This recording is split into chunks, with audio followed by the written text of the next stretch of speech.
Sun Life தொலைக்காட்சி நேயர்கள் அனைவருக்கும் இனிய காலை வணக்கங்கள். எல்லோரும் நன்றாக இருப்பீர்கள். இன்று 28/3/2025 வெள்ளிக்கிழமை, பங்குனி மாதம் 14ஆம் நாள், சதுர்த்தசி திதி இன்று இரவு 7:55 வரை. பூரட்டாதி நட்சத்திரம் இன்று இரவு 10:09 வரை. இந்த நாளின் ஒரு சிறப்பு அம்சமாக பூசம், அனுஷம், உத்திரட்டாதி ஆகிய சனியின் 3 நட்சத்திரங்களில் பிறந்தவர்கள் எல்லோருக்குமே தாராபலமுள்ள மிகச்சிறந்த நற்பலன்கள் தரக்கூடிய முன்னேற்றமான நாளாக இந்த நாள் அமைந்திருக்கிறது. மேற்கண்ட 3 நட்சத்திரங்களில் பிறந்தவர்கள் தங்களுடைய வேலை, தொழில், வியாபாரம், விவசாயம் மற்றும் சொந்த வாழ்க்கை அமைப்புகளில் ஏதேனும் ஒரு புதிய ஆரம்பம், சுப விஷயத்தை முன்னெடுத்து செய்து அதன் மூலமான வெற்றிகள், லாபங்கள், பணவரவுகளை அடையக்கூடிய நல்ல நாளாக அமைந்திருக்கிறது இன்று. அடுத்து 12 ராசிகளுக்கான இன்றைய ராசி பலன்களை பார்க்கலாம். மேசராசிக்காரர்களுக்கு பணவரவை குறிக்கக்கூடிய 2ஆம் இடத்துல இன்றைக்கு குரு பகவான் வலிமையான நல்ல நிலைமையில சந்திர கேந்திரத்தில் இருக்கிறார். அப்போ எல்லா அமைப்புகளையும் இன்றைக்கு பார்த்தீங்கன்னா பேசி பிழைப்பவர்கள்னு சொல்லப்படக்கூடிய, வாக்கால் ஜீவிக்கப்படக்கூடிய புனிதமான ஆசிரிய பணி, அடுத்தவர்களை காப்பாற்றக்கூடிய உயரிய வழக்கறிஞர் துறை போன்ற அமைப்புகள், மார்க்கெட்டிங் துறைகளில் இருக்கக்கூடியவர்கள் எல்லாருக்குமே மிகச்சிறந்த நன்மைகள், மேன்மைகள் நடக்கக்கூடிய யோக நாளாக இந்த நாள் அமைஞ்சிருக்குங்க. கல்வித்துறைன்னு சொல்லப்படக்கூடிய ஏதேனும் ஒரு நிலையில் குழந்தைகளுக்கு ஒரு நர்சரி பள்ளி மாதிரி சொல்லிக் கொடுக்கக்கூடிய, டே கேர் மாதிரி நடத்தக்கூடிய அத்தனை மேஷராசிக்காரர்களுக்கும் வருமானம் வரக்கூடிய நல்ல நாளாக இந்த நாள் அமைஞ்சிருக்கு. அவரவருடைய வயதிற்கேற்றாற் போல இளையவர்களுக்கு திருமணம் சார்ந்த விஷயங்களில் முடிவுகள் எடுக்கக்கூடிய தன்மை, நிச்சயார்த்தம் செஞ்சிடலாம் என்கின்ற மாதிரியான ஒரு அமைப்பு, குடும்பம் அமைவதற்கான சூழல் அல்லது லாபங்கள் வரக்கூடிய, பணவரவுகள் வரக்கூடிய ஒரு சம்பள உயர்வு போன்ற அமைப்புகள் என எல்லாவற்றிலுமே மனசு கொஞ்சம் சந்தோஷமாக இருக்கக்கூடிய ஒரு உயர்வுகள், அமைப்புகள் போன்றவைகள் அடையாளம் காட்டப்படக்கூடிய யோக நாளாக அமைஞ்சிருக்குங்க. மேஷராசிக்காரர்கள் எல்லோருக்குமே வயதிற்கு ஏற்றாற் போல இன்றைக்கு. ரிஷபராசிக்காரர்களுக்கு ராசியிலேயே குரு பரிவர்த்தனை அமைப்புகளில் சந்திர கேந்திரத்தில் இருக்கக்கூடிய நல்ல நாள் இன்றைக்கு. மனசு கொஞ்சம் இன்றைக்கு தெளிவாக இருக்கும். ஏதேனும் ஒரு நிலையில் குருமார்கள் என்று சொல்லப்படக்கூடிய தன்னை விட வயதில் உயர்ந்தவர்கள், அறிவில் உயர்ந்தவர்கள் எல்லார்கிட்டையும் ஆசீர்வாதம் பெறக்கூடிய ஒரு இனிமையான வழிகாட்டுதல்கள் இருக்கக்கூடிய அருமையான நல்ல நாளாக இந்த நாள் அமைஞ்சிருக்குங்க. எந்த இடத்துல தோத்து போகணும்னு நினச்சிங்களோ, எந்த இடத்துல ஒன்றை செய்ய முடியாமல் போச்சுன்னு நினச்சிங்களோ, எந்த இடத்துல பேர் கட்டு போச்சுன்னு நினச்சிங்களோ, அதே இடத்துல உங்களுடைய திறமையை நிரூபிப்பதற்கு வாய்ப்புகள் கிடைத்து, அல்லது அந்த இடத்துல உங்களுடைய தப்பான அபிப்பிராயம் அத்தனையும் விலகி போய் அதன் மூலமாக உங்களுக்கு நல்ல பேர் நடக்கக்கூடிய, கிடைக்கக்கூடிய நாளாகவும் இந்த நாள் அமையும். சிலருக்கு இன்றைக்கு 9ஆம் பாவகம் வலிமையான ஒரு அமைப்பில் இருக்கிறதுனால கடந்த காலத்தில் எங்கெங்கே பாக்கியங்கள் தவறி போயிடுச்சோ, அது வேணும் இது வேணும் என்கின்ற அமைப்பில் முயற்சிகள் செய்தும் கிடைக்க முடியாமல் போன, இயலாமல் போன சில விஷயங்களை அப்படியே உங்களுக்கு நிறைவேற்றி தரக்கூடிய அளவில் உங்களுக்கு கையில் கிடைக்கக்கூடிய அருமையான வாய்ப்புகள் உள்ள நாளாகவும் இந்த நாள் அமைந்திருக்கிறது. தாய்மாமன் சார்ந்த விஷயங்களில் கஷ்டங்கள் இருப்பவர்களுக்கு அது விளக்கம் இருக்கக்கூடிய நாளாக அமைஞ்சிருக்குங்க இன்றைக்கு. மிதுனராசிக்காரர்களுக்கு 12ஆம் இடத்துல குரு பகவான் அமர்ந்திருக்கின்ற வெளிநாடு, வெளிமாநிலம் ஏற்றுமதி, இறக்குமதி அமைப்புகள் கை கொடுக்கக்கூடிய நாளாக இந்த நாள் அமைஞ்சிருக்கு. பொதுவாகவே 12ஆம் இடத்துல இருந்தாலே, குரு இருந்தாலே பயணங்களின் மூலமாக, தூர இடங்களின் மூலமாக நன்மைகளை செய்வார் அப்படிங்கிறது ஒரு விதிங்க. 6, 8, 12 இன்றைக்கு மிகுந்த சுபத்துவத்தை அடைந்திருக்கின்ற காரணத்தினால் கடந்த காலங்களில் தோற்றுப்போன மனநிலைமையில் இருந்தவர்கள், ஏதேனும் ஒரு இடத்துல பேராசைப்பட்டு பொருளை இழந்தவங்க எல்லாருக்கும் இழந்த பொருளை திருப்பி கிடைப்பதற்கான அமைப்புகள் உருவாகக்கூடிய நாள் இன்றைக்கு.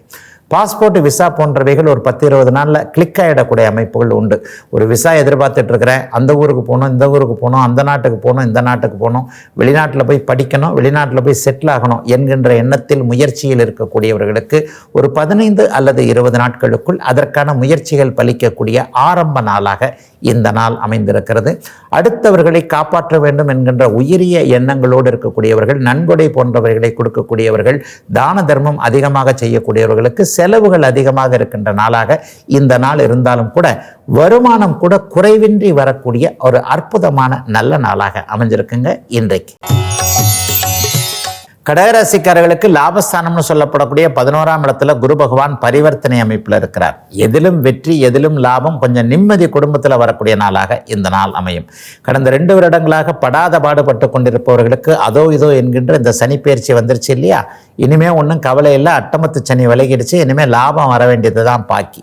ஒரு 2 வருஷமாக ஒரு தொழில் ஆரம்பித்தேன், ஒரு வேலைக்கு போனேன், இந்த மாதிரியான அமைப்புகளில் சுத்தமாக என்னுடைய உழைப்பு தாங்க வேணாகுது, பணம் போச்சுங்க, தெரியாமல் காலை வச்சுட்டேன், அவர் ஏமாற்றிட்டார், இவர் ஏமாற்றிட்டார், நம்பிக்கை துரோகம் நடந்துருச்சு, நான் ஒன்றுமே பண்ண முடியாத கையிறு இழந்த நிலையிலன்னு ஒரு மாதிரியாக சொல்லுவாங்க இல்லையா, அந்த மாதிரி எல்லாவற்றையும் இழந்த நிலையில் இருக்கிறேன் என்கின்ற அமைப்பில் இருக்கக்கூடிய கடகராசிக்காரர்களுக்கு கவலைப்படாதீங்க. பரம்பொருள் உங்கள் பக்கத்திலேயே இருக்குது. நீங்கள் எங்கும் எப்படியும் அப்படிலாம் ஒன்றும் இழந்தல்ல, கண்டிப்பாக இழந்தவைகள் திரும்ப வரும் என்கின்ற தைரியமும் நம்பிக்கையும் கொடுக்கக்கூடிய ஆரம்ப நாளாக இந்த நாள் கண்டிப்பாக இருக்கும். பணம் சார்ந்த விஷயங்களில் ஏமாந்து போனவங்க, ஒரு சைபர் கிரைம் குற்றம்னு சொல்லப்படக்கூடிய விஷயங்கள் அல்லது ஓடிபியை சொல்லிட்டு இந்த மாதிரியாக ஒரு நம்ப வைத்து ஏமாற்றப்பட்ட அனைத்து கடகராசிக்காரர்களுக்கும் இனிமேல் பொருளாதார வரவு, இழந்த பணம் திரும்பி வரும் என்கின்ற முன்னேற்றம் தெரியக்கூடிய அருமையான நல்ல நாள் இன்னைக்கு. சிம்மராசிக்காரர்களுக்கு 8, 10ஆம் இடங்களோடு குரு சுக்கிர பரிவர்த்தனை ஏற்பட்டு 10ஆம் இடத்துல குரு பகவான் வலிமையாக இருக்கக்கூடிய அருமையான நல்ல நாள் இன்றைக்கு. எல்லா நிலைமைகளிலையும் பட்டம், பதவி போன்றவைகளை குறிக்கக்கூடிய 10ஆம் இடத்தில் குரு இருந்தாரே ஆனால் தொழில் நிம்மதிகள் ஏற்படக்கூடிய அமைப்புகள் நிச்சயமாக உண்டுங்க. ஒரு பதவி உயர்வு கேட்குறவங்களுக்கு பதவி உயர்வு, 10இல் குரு பதவியை பறிப்பான் அப்படிலாம் சொல்கிறாங்களையா, உண்மைதாங்க. சின்ன பதவியை பறிச்சுட்டு பெரிய பதவியை கொடுப்பார். அதுதான் 10இல் குரு பதவியை பறிப்பார் என்பதற்கான ஒரு அமைப்பு. அதை தவிர்த்து 10ஆம் இடத்துல எங்கிருந்தாலும் குரு நல்ல பலன்களை செய்யக்கூடியவர் என்பது தான் உண்மை. அவர் 8ஆம் இடத்திலே மறைஞ்சிருந்தாலும் கூட அந்த இடத்தின் தன்மைகளை மேன்மைப்படுத்தி பார்க்கக்கூடிய ஒரு அமைப்பு தான். அதனால் 10ஆம் இடத்துல குரு இருந்தால் கிட்டத்தட்ட 10 மாதம் ஆகிப்போச்சு, இன்னும் 2 மாதம்தான். இதை தாண்டி உங்களுக்கு பெரிய கெடுதல்கள்லாம் சிம்மராசிக்காரர்களுக்கு நிச்சயமாக செய்ய மாட்டார். வேலை தொழில் விஷயங்களில் நல்லவைகள் நடக்கக்கூடிய தன்மை, குறிப்பாக விவசாய பெருமக்கள், தென்னை மரம் சார்ந்த, பாக்கு மரம் சார்ந்த, பனை மரம் சார்ந்த உயரமான தொழில் அமைப்புகளை, வியாபார அமைப்புகளை, விவசாய அமைப்புகளை செய்யக்கூடியவர்கள் எல்லோருக்குமே நல்ல விதமான வருமானங்கள் வரக்கூடிய ஒரு யோகமான முன்னேற்றம் உள்ள யோக நாளுங்க இன்னைக்கு. கன்னிராசிக்காரர்களுக்கு பாக்கியஸ்தானம்னு சொல்லப்படக்கூடிய 9ஆம் இடத்திலிருந்து குரு வலிமையான அமைப்பில் ராசியை பார்த்து கொண்டிருக்கிறார். கூடவே ராசிநாதன், சுக்கிரன் போன்றவர்களும் பார்க்கக்கூடிய அமைப்புன்றது பெரிய கவலைகள் எதையும் கொடுக்காத ஒரு நல்ல நாளாகவே இந்த நாள் அமையும். என்ன இருந்தாலும் ராசிநாதன் நீச்சபங்க அமைப்பில் தானே இருக்கிறார். நீச்சபங்க ராஜயோகம் என்று சொல்லப்படக்கூடிய அமைப்பில் இருந்தாலும் ராகுவோடு சேர்ந்திருக்கிறதுனால மனசு கொஞ்சம் கலக்கமாக தாங்க இருக்கும். அப்படி இப்படி ஒரு மாதமாகவே கன்னிராசிக்காரர்களுக்கு எதையோ ஒன்றை போட்டு உழப்பி கொண்டிருக்கக்கூடிய சூழல்கள் நிச்சயமாக உண்டு. குறிப்பாக ராகு புக்தி, ராகு திசை போன்றவைகள் நடக்கக்கூடியவர்கள் எல்லாருக்குமே கொஞ்சம் ஒரு கடினமான மன அமைப்புகள் சர்வ நிச்சயமாக இருக்கும். ஆனால் அவைகளை எல்லாற்றையுமே தடைகளை தாண்டி உயரக்கூடிய தன்மைகள் ராசியை பார்க்கக்கூடிய சுபகிரகங்களின் அமைப்பின் இருப்பதனால பெருசா எதையும் கவலைப்படாத அந்தஸ்து கௌரவத்தை தக்க வச்சுக்கக்கூடிய நல்ல நாளாகவே இந்த நாள் அமைஞ்சிருக்குங்க. 9ஆம் இடம் இன்றைக்கு வலுத்திருப்பதால் சொந்த ஊருக்கு போகக்கூடிய எண்ணம், பூர்வீகத்தில் வாழக்கூடிய வாய்ப்புகள் இதெல்லாம் வரக்கூடிய நாளாகவும் இந்த நாள் அமையும். ஒரு 8 போய் குலதெய்வத்தை போய் பார்த்துட்டு வந்துடுவோம், அப்படியே தென் மாவட்டங்களுக்கு போயிட்டு வந்துடலாம் என்கின்ற மாதிரியான சிந்தனை எல்லாம் சென்னை போன்ற அமைப்புகளில் இருக்கக்கூடியவர்களுக்கு வரும். பயணங்கள் இருந்தாலும் அது இனிமையாக இருக்கக்கூடிய ஒரு சுப நாளுங்க இன்னைக்கு. துலாம் ராசிக்காரர்களுக்கு 6, 8 பரிவர்த்தனை என்கின்ற 8ஆம் இடத்தில் குரு பகவான் இருக்கக்கூடிய எதிர்பாராத நன்மைகள் நடக்கக்கூடிய நாளாக இந்த நாள் அமையும். பணவரவுக்கெல்லாம் 8இல் இருக்கிற குரு 2ஆம் இடத்தை பார்ப்பார் என்பதால் பணவரவிற்கு எந்த விதமான தடைகளும் இல்லாத தன்மைகள் நிச்சயமாக உண்டு. கடந்த காலத்தில் இருந்து வந்த கஷ்டங்களைப் போல அல்லாமல் படிப்படியாக கொஞ்சம் முன்னேற்றம் இருக்கே என்பதை இப்போது துளாராசிக்காரர்கள் மனப்பூர்வமாக ஒத்துக்கொள்ளக்கூடிய ஒரு நல்ல நாளாகவும் இந்த நாள் அமையும். 8ஆம் இடம் 12ஆம் இடம் 2 சுபத்துவமாக இருக்கிறனால ஏற்றுமதி இறக்குமதி தொழில் அமையக்கூடியவர்கள், அதே நேரத்தில் இணையத்தின் மூலமாக பொருள் விற்கக்கூடியவங்க. நான் ஒரு கடை இல்லைங்க, ஆனால் நான் நெட்டில் தாங்க சேல்ஸ் பண்ணுறேன், கடையே தேவையில்லை, ஒரு குடோன் மாதிரி வச்சுருக்கிறேன், அதன் மூலமாகவே ஒரு முன்னேற்றத்தை எதிர்பார்க்குறேன். இந்த மாதிரியான தன்மைகளில் நேரடியான தொழில் முறைகள், நேரடியான வியாபார அமைப்புகளில் இல்லாத அத்தனை துலாம் ராசிக்காரர்களுக்கும் இணையம் மூலமாக, சமூக ஊடகங்களின் மூலமாக நல்லவைகள், நற்பணிகள், நல்ல லாபங்கள் வரக்கூடிய நாளாகவும் இந்த நாள் அமையும். இதனால் வரைக்கும் போக்கு காட்டு கொண்டிருந்த ஷேர் மார்க்கெட்டு கூட கொஞ்சம் ஓரளவுக்கு இனிமே வருகின்ற மே மாதத்திலிருந்து நல்லவைகள் நடக்கக்கூடியதற்கான சில பல விஷயங்கள் அறிமுகப்படுத்தப்படக்கூடிய ஒரு சுப நாளாகவே அமைஞ்சிருக்குங்க துலாம் ராசிக்காரர்கள் எல்லோருக்குமே இன்றைக்கு. விருச்சிக ராசிக்காரர்களுக்கு ராசியை பார்க்கக்கூடிய அமைப்பில் குரு பகவான் 7ஆம் இடத்துல இருக்கிறது ஒரு மிகப்பெரிய நல்ல மேன்மை, ஒரு பாதுகாப்பு கவசம்னே சொல்லலாம். ராசிநாதன் பார்த்தீங்கன்னா இன்னும் ஒரு 10-15 நாளைக்கு 8ல் தான் மறைஞ்சிருக்கிறார். ஆக ராசிநாதனுடைய பலவீனத்தை அப்படியே ஈடுகட்டுகிறது ராசிக்கு இருக்கக்கூடிய குரு பார்வை. பெரிய சோகங்கள் எதுவும் நடக்காத வண்ணம் இயல்பாக எல்லாவற்றையும் தடுத்து நிறுத்தக்கூடிய அமைப்பு, ஆற்றல் போன்றவைகள் குருவின் பார்வைக்கு இருக்கிறதுனால சோதனைகள் எல்லாவற்றையும் சாமர்த்தியமாக சாதுரியமாக மடைமாற்றி கொள்ளக்கூடிய அமைப்புகள் இருக்கும். இப்போது இந்த நாளிலிருந்தே அப்படியே விருச்சிக ராசிக்காரர்கள் எல்லாருக்கும் நட்புகள் உறவுகள் போன்றவைகள் கை கொடுக்கக்கூடிய நாளாக கூட இந்த நாளை சொல்லலாம். இந்த நண்பர் நமக்கு ஆகவே ஆக மாட்டார் அல்லது இந்த எதிரி நமக்கு எப்போதுமே தொல்லைகளை செய்வார் என்கின்ற அமைப்பில் தலைகீழாக மாறக்கூடிய தன்மை. ஆகாது என்று சொன்னவர் ஏதேனும் ஒரு விதத்தில் உதவிகளை செய்கிறது, எதிரி என்று நினைத்தவர் நம்முடைய நன்மைக்காக சில விஷயங்களை செய்கிறது என்பது போன்ற 7ஆம் இடத்தின் தலைகீழ் மாற்றங்கள் நடக்கக்கூடிய நாளாக இந்த நாள் விருச்சிக ராசிக்காரர்கள் எல்லோருக்குமே அமைஞ்சிருக்கு. சிலருக்கு ஆண் பெண் உறவுல ஒரு புதிய அத்தியாயம் வரக்கூடிய அமைப்பு. நண்பராக தோழராக தோழியாக இருக்கக்கூடியவர் உறவாக வாழ்க்கை துணைவராக மாறக்கூடிய அமைப்புகள், சிலருக்கு எதிர்கால வாழ்க்கை துணை துணைவியுடைய அடையாளம் தெரியக்கூடிய அமைப்புகளும் இளைஞர்களுக்கு நல்ல மாற்றங்கள் ஏற்படக்கூடிய சுப நாளுங்க இன்னைக்கு. தனுசு ராசிக்காரர்களுக்கு 6-4 இடங்கள்ல பரிவர்த்தனை பெற்ற குரு 6ஆம் இடத்துல இருக்கக்கூடிய அருமையான யோக நாளாக இந்த நாள் அமையும். ஐயா, 6ஆம் இடத்து குரு கெட்ட பலனை செய்வாரே அப்படின்னு பார்த்தீங்கன்னா, எல்லா கிரகங்களும் ஒரு வகையில் நல்லதையோ கெட்டதையோ கலந்து செய்கின்றன என்பது தான் உண்மை. அப்போ 6ஆம் இடத்துல இருக்கிற குரு 10ஆம் இடத்தை பார்ப்பார் இல்லையா? கடன்கள் நோய்கள் போன்றவைகள் வந்துவிட்டாலும் கடந்த ஒரு 10 மாத காலமாக ஏதேனும் ஒரு வகையில் சாப்பாட்டுக்கு வழியை கொடுக்கக்கூடிய ஜீவன அமைப்புகள் கொஞ்சம் நல்லா தான் இருக்குது தனுசு ராசிக்காரர்களுக்கு என்பது உண்மைதான். பெரிய அளவில் முன்னேற்றம் இல்லை என்றாலும் கூட கீழே போய்விடவில்லை என்கின்ற எண்ணத்தில் இருப்பவர்களுக்கு இன்னொரு ஸ்டெப்பு உயர்வுகள் வரக்கூடிய நாளாக இந்த நாள் அமையுங்க. 6ஆம் இடம் கடன்களை கொடுக்கக்கூடிய ஒரு இடத்துல குரு பகவான் இருக்கிறார். ஆனால் அவர் வளர்ச்சிக்கான கடன்களை உச்ச சுக்கிரனுடைய வீட்டில் பரிவர்த்தனையாகி இருக்கிறதுனால வளர்ச்சிக்கான கடன்கள், ஒரு தேவை, ஒரு தொழிலை வியாபாரத்தை ஒரு டீலர்ஷிப் எடுப்பதற்காக கொஞ்சம் பணம் தேவை, இந்த பணத்தை வைத்து ஒரு 10,000 ரூபாய் வாங்கினாலும் 1 லட்ச ரூபாய் வாங்கினாலும் இதை 10 மடங்காக்கி அதன் மூலமாக கடனையும் அடைத்து வியாபாரத்தையும் தொழிலையும் நல்லா வச்சுக்க முடியும் என்கின்ற மாதிரியான வளர்ச்சிக்கான கடன்கள் வாங்கலாமா என்கின்ற எண்ணங்களும் அதற்கான முயற்சிகளும் நடக்கக்கூடிய நாளாக அமைஞ்சிருக்குங்க தனுசு ராசிக்காரர்கள் எல்லோருக்குமே இன்றைக்கு. மகர ராசிக்காரர்களுக்கு பஞ்சமஸ்தானத்தில் இன்றைக்கு குரு பரிவர்த்தனையான நிலைமையில் இருக்கக்கூடிய ஒரு முன்னேற்றமான நற்சிந்தனைகள் வரக்கூடிய நாளாக இந்த நாள் அமையும். எல்லாருக்குமே ஒரு தெளிவுகள் பிறக்கக்கூடிய நாளாக இந்த நாள் அமையும். உறவுகள் அடையாளம் காட்டப்படும், நட்புகள் எது எப்படின்றது தெரிய வரும். எந்த தொழில் பண்ணலாம், எந்த வேலை நமக்கு ஏற்றது, வியாபாரம் பண்ணலாமா, இது பண்ணலாமா, வேலையை விட்டுறலாமா, தாராளமாங்க. எந்த முடிவு எடுத்தாலும் இனிமே உங்களுக்கு தவறுகள் நடக்காத ஒரு நாளாக இந்த நாள் மகர ராசிக்காரர்கள் அனைவருக்குமே அமைந்திருக்குதுங்க. குறிப்பாக சொல்லப்போனால் திருவோணம் நட்சத்திரக்காரர்களுடைய கஷ்டங்கள் துக்கங்கள் துயரங்கள் எல்லாம் தீர்ந்து போச்சு அப்படிங்கிறத வச்சுக்கலாம். இதோ 7.5 சனி முடிய போகிறது. 2022 ஒரு ஆக்டிவாக இருந்தவங்களை எப்படிலாம் அந்த ஜென்ம சனி முடக்கி போட்டதோ அதிலிருந்து அப்படியே மகர ராசிக்காரர்கள் வெளியே வந்து விட்டீர்கள். நான் மறுபடியும் நல்லா ஆயிட்டேன், மறுபடியும் நான் ஒரு உயரமான நல்ல இடத்திற்கு போவேன், நல்ல சாதனைகளை செய்வேன் என்பதற்கான அடிப்படை மாற்றங்களை மனசு உணர்ந்து நீங்க அடுத்தவங்களுக்கும் அதை வெளிக்காட்டக்கூடிய நல்ல நாளாக இந்த நாள் மகர ராசிக்காரர்கள் எல்லோருக்கும் இருக்கிறதுங்க. மகரத்தாருடைய முயற்சிகள் அத்தனையும் பலிக்கக்கூடிய சிறப்பான நல்ல நாளுங்க இன்னைக்கு. கும்பராசிக்காரர்களுக்கு 2-4ஆம் இடங்கள் இன்றைக்கு பரிவர்த்தனை அடைந்திருக்கின்றன. பொதுவாகவே 2ஆம் அதிபதி 4ஆம் வீட்டில் இருந்தாலே சுகம் சம்பந்தப்பட்ட விஷயங்களில் கொஞ்சம் செலவுகள், பணத்தை கொஞ்சம் காலி பண்ணக்கூடிய அமைப்புகள் உண்டு. இருந்தாலும் அதனால் ஏதேனும் ஒரு நிலையில் பொருட்சேர்க்கை இருக்கக்கூடிய அமைப்புகளும் உண்டு. சுகம்னா என்னங்க? வீட்டு சுகம், கல்வி சுகம், வேலை சுகம், அப்படி இப்படியே அடுக்கிக்கிட்டே போகலாம் இல்லையா? கல்விக்கான செலவுகள் இருந்தாலும் கூட எதிர்காலத்திற்கு இந்த பையன் இந்த கல்வினால் நல்ல விதமாக முன்னேறுவார் என்கின்ற திருப்தி கும்பராசிக்கார பெற்றோர்களுக்கு ஏற்படக்கூடிய அமைப்புகள் இன்றைக்கு உண்டு. இவ்வளவு செலவு நம்மளால் தாங்க முடியுமா? வர்ற வருமானமே இவ்வளோதான் இருக்குது, அதை விட 3 மடங்கு செலவாகுதே, 4 மடங்கு செலவாகுதே, அப்படி படிக்க வைக்கணுமா, இப்படி படிக்க வைக்கணுமா, இந்த வீடு கட்டணுமா, இதை வாங்கணுமா என்கின்ற மாதிரியான குழப்ப நிலைமைகளில் இருக்கக்கூடிய கும்பராசிக்காரர்கள் அனைவருக்குமே கவலைப்படாதீங்க. இதோ ஜென்மச்சனி முடிஞ்சு போச்சு, இனிமே மறுபடியும் 3-4 மடங்கை விட மேலான அமைப்புகளில் உங்களால் சம்பாதிக்க முடியும்.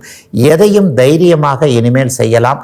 எல்லாவற்றிலும் ஒரு உன்னதமான ஒரு உயர்வான இடத்திற்கு போக போறீங்க என்கின்ற மாதிரியான தைரியம், தன்னம்பிக்கை போன்றவைகளை பண விவகாரத்திலோ தொழில் விவகாரத்திலோ நம்பிக்கை ஊட்டும் விஷயங்கள் நடக்கக்கூடிய சிறப்பு நிகழ்வுகள் நடக்கக்கூடிய நல்ல நாளுங்க கும்பத்திற்கு இன்றைக்கு. மீனராசிக்காரர்களுக்கு ராசிநாதன் குரு பகவான் ராசிக்கும் 3ஆம் இடத்திற்கும் பரிவர்த்தனையாகக்கூடிய முயற்சிகள் பலிக்கக்கூடிய நல்ல நாள் இன்றைக்கு. வாய்ப்புகள் கிடைக்கக்கூடிய நாள், நல்ல அறிமுகங்கள் கிடைக்கக்கூடிய நாள், நம்மை விட அந்தஸ்து கூடின ஒருத்தருடைய தொடர்புகள், அறிமுகங்கள் இன்றைக்கோ அல்லது இந்த வாரத்திலேயோ கிடைக்கக்கூடிய நல்ல அமைப்புகள் இப்போது உண்டு. ஐயா, ராசியிலேயே ஒரு உச்சகிரகம் சுபராகி இருக்கிறது என்பது சகல விதமான தீமைகளையும் கட்டுப்படுத்தக்கூடிய ஒரு அமைப்பு. 3ஆம் இடத்தில் இருக்கக்கூடிய குரு பகவான் 9ஆம் இடத்தை பார்ப்பதால் தாய் தந்தை விஷயங்களில் இன்றைக்கு நல்லவைகள் நடக்கும். உறவினர்களிடையே இருந்து வந்த கருத்து வேறுபாடுகள் தீரக்கூடிய தன்மை. நீங்களே கொஞ்சம் தைரியவானாக வருவீங்க. எந்த இடத்துல எதில் முடிவெடுக்க முடியாமல் கொஞ்சம் தவிச்சுக்கிட்டு இருந்தீங்களோ, இதை செஞ்சால் அவருக்காகாதோ, அதை செஞ்சால் இவருக்காகாதோ, இப்படி ஒரு முடிவெடுத்துட்டா ஏதாவது ஒரு நிலைமையில் பகை வந்து விடுமோ, முரண்பாடுகள் வந்து விடுமோ என்பது மாதிரியாக தள்ளி தள்ளி போட்டு கொண்டிருந்த முடிவுகளை இன்றைக்கு எது எப்படியானாலும் பரவாயில்ல, யாருக்கிட்ட பகை வந்தால் என்ன, நம்ம உண்மையை சொல்லணும், உறக்க சொல்லணும் என்பது போன்ற எண்ணங்களில் உங்களுடைய முடிவில் நீங்கள் ஸ்ட்ராங்காக இருக்கக்கூடிய ஒரு யோக நாளாக இந்த நாள் அமையுங்க. பாட்டு, இசை போன்ற கலைத்துறைகளில் இருக்கக்கூடியவர்களுக்கு நல் வாய்ப்புகள் கிடைக்கக்கூடிய சுப நாளுங்க இன்னைக்கு. இதுவரை 12 ராசிகளுக்கான இன்றைய ராசி பலன்களை பார்த்தோம். அடுத்து ஜோதிட சந்தேகத்திற்கான விளக்கத்தை பார்க்கலாம். இன்றைக்கு நம்முடைய சன்லைஃப் தொலைக்காட்சி நேர கேட்டிருக்கக்கூடிய இன்னொரு நல்ல விளக்கம் கொடுக்கக்கூடிய கேள்வி என்ன அப்படின்னா, ஐயா, அடிக்கடி சுபர்கள் பாபர்கள்னு சொல்கிறீங்களே, அப்போ அந்த சுபர்கள் பாபர்கள் என்பது என்னை போன்ற ஒரு ஜோதிடம் ஒரு எளிய நிலையில் கீழ்நிலையில் இருக்கிறவங்களுக்கு டக்குன்னு வழங்க மாட்டேங்குது. இந்த சுபர்கள் பாவர்கள் அப்படிங்கிறத எதற்காக இந்த வார்த்தைகளை சொல்கிறீங்க, அது என்னங்க, அசுவர்னா சுவர்னா என்ன, பாவர்னா என்ன அப்படின்னு கேள்வி கேட்டிருக்கிறார். ஜோதிடத்துடைய ஒரு பாடம் இல்லையா இது? சுவர்கள் அசுவர்கள் அப்படிங்கிறது. சுவர்கள் பாபர்கள் என்றதை நல்லவைகளை செய்யக்கூடிய சுபத்தன்மைகளை கொடுக்கக்கூடிய கிரகங்களை சுபர்கள்னு சொல்கிறோம். கெட்டவைகளை கொடுக்கக்கூடிய அமைப்புகளை பாபர்கள் என்று பாபர் தன்மையில் அதை நம்ம பிரித்து சொல்கிறோம். அப்போ சுபர்கள் என்பது என்ன? குரு, சுக்கிரன், வளர்பிறை சந்திரன், தனித்த புதன் என்கின்ற அமைப்பை நம்ம சுபர்கள்னு சொல்கிறோங்க. குரு எப்போவுமே நல்ல கிரகத்தை நல்லதையும், சுக்கிரனும் எப்போவுமே நல்லதையும் செய்யக்கூடிய ஒரு கிரகம். தனித்த புதன் என்பவர் ஒரு கட்டுப்பாட்டுக்குள்ளே இருக்கக்கூடிய நிலைமைகளில் முக்கியமான இடங்களில் மட்டும் நல்லதையோ அல்லது தீமையோ கலந்து செய்யக்கூடிய கிரகம். வளர்பிறையை நோக்கி, ஒளியை நோக்கி, பௌர்ணமியை நோக்கி போய்கொண்டிருக்கிற கிரகம் வளர்பிறை சந்திரன். அது எப்போவுமே நல்லதை செய்யும். ஆக இந்த மாதிரியான அமைப்புகளில் ஒளித்தன்மை சுபத்தன்மையோடு இருக்கக்கூடிய கிரகங்களை தாங்க சுபர்கள்னு சொல்கிறோம். பாபர்கள்னு வந்துட்டிங்கன்னா யாருங்க? ராகு கேதுக்கள் இருள் தன்மை கொண்ட கிரகங்கள், ஒளியை பிரதிபலிக்க முடியாத கிரகங்கள். தூரத்தில் இருக்கின்ற ஒரு நீல நிற ஒளியை குறைவாக பிரதிபலிக்கக்கூடிய கிரகம் சனிங்க. பக்கத்திலே இருந்தாலும் மனுஷனுக்கு ஆகாத கோபத்தன்மையை உண்டு பண்ணக்கூடிய சிகப்பு நிறமான கதிர்களை பிரதிபலிக்கக்கூடிய கிரகம் செவ்வாங்க.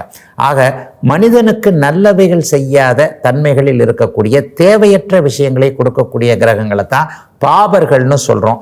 இந்த பாபர்கள் என்பது செவ்வாய், சனி, ராகு, கேதுன்னு ஆகுங்க. தேய்பிறை சந்திரனையும் இதில் சேர்த்துக்கலாம். கலப்பு பலன்களை கொடுக்கக்கூடிய புதன் ஒரு மாதிரி பாபர்களுடன் சேர்ந்திருந்தால் அவரும் இப்படித்தாங்க ஆகிறாரு. ஐயா, நடுவாந்திரமாக ஒரு கிரகத்தை விட்டுட்டீங்களே, சூரியன் என்கின்ற நட்சத்திரம்.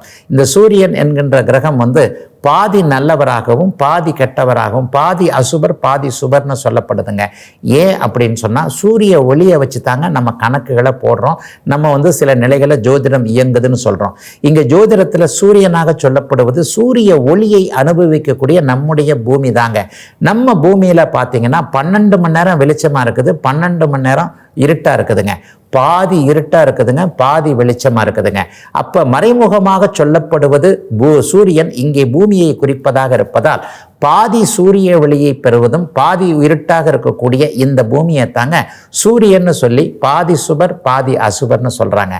ஆக கிரகங்கள் எல்லாம் ஒரு நிலையில் நல்ல பலன்களை அல்லது கெட்ட பலன்களை அல்லது நல்ல கெட்ட பலன்களை கலந்து செய்கின்றன என்பதன் அடிப்படையில் தாங்க இந்த பாதி சுபர் அசுபர் பாதி அசுபர் சுபர்னு கொஞ்சம் கேட்கறதுக்கு குழம்பத்தாங்க செய்யும். கொஞ்சம் புரிய புரிய புரிய ஜோதிடம் கண்டிப்பாக பிடிபடும் என்பதுதான் உண்மை.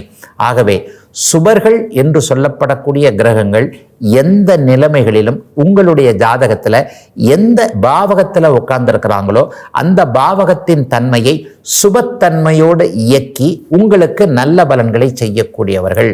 உதாரணமாக 5ஆம் இடத்துல குரு உட்கார்ந்துருக்கிறாரு, 9ஆம் இடத்துல குரு உட்கார்ந்துருக்கிறாருன்னா அந்த பாவக நன்மைகளை உங்களுக்கு அவர் நல்ல விதமாக தரப்போகிறார் என்று அர்த்தம். அசுபர்கள் பாவர்கள் என்று சொல்லப்படக்கூடிய சனி செவ்வாய் எந்த இடத்தில் ஆட்சியாகவே அமர்ந்திருந்தாலும் கூட தீமைகளை கொடுக்கக்கூடிய அந்த பாவக அமைப்புகளை குறைக்கக்கூடிய பலன்களை செய்கிறத தான் பாபர்கள்னு சொல்கிறாங்க. இந்த விளக்கம் உங்களுக்கு புரிஞ்சிருக்கும்னு நினைக்கிறேங்க. மற்றொரு முக்கிய ஒரு அமைப்பாக வருகின்ற திங்கட்கிழமையிலிருந்து இந்த சனிப்பெயர்ச்சி 12 ராசிக்காரர்களுக்கு தனித்தனியாக என்ன விதங்களை செய்யும் அப்படிங்கிறத பார்க்க போகிறோம். திங்கட்கிழமை முதல் அமைப்பாக மேஷராசியை சொல்லிட்டு அதற்கடுத்த நாட்களில் 12 ராசிக்காரர்களுக்கும் ஒவ்வொரு நாளும் வரிசையாக எந்தெந்த விதங்களில் சனிப்பெயர்ச்சி நல்லா இருக்கும் இருக்காதுங்கிறத விரிவாக சொல்லப்படும் என்பது தாங்க இந்த வருகின்ற திங்கட்கிழமையிலிருந்து ஆரம்பிக்குதுங்க. இதுவரை 12 ராசிகளுக்கான இன்றைய ராசி பலன்களையும் ஜோதிட சந்தேகத்திற்கான விளக்கத்தையும் பார்த்தோம். மீண்டும் அடுத்த ராசி பலன் நிகழ்ச்சியில் உங்களை சந்திக்கும் வரை உங்களிடமிருந்து விடைபெற்றுக் கொள்வது உங்கள் ஜோதிடர் ஆதித்ய குருஜி.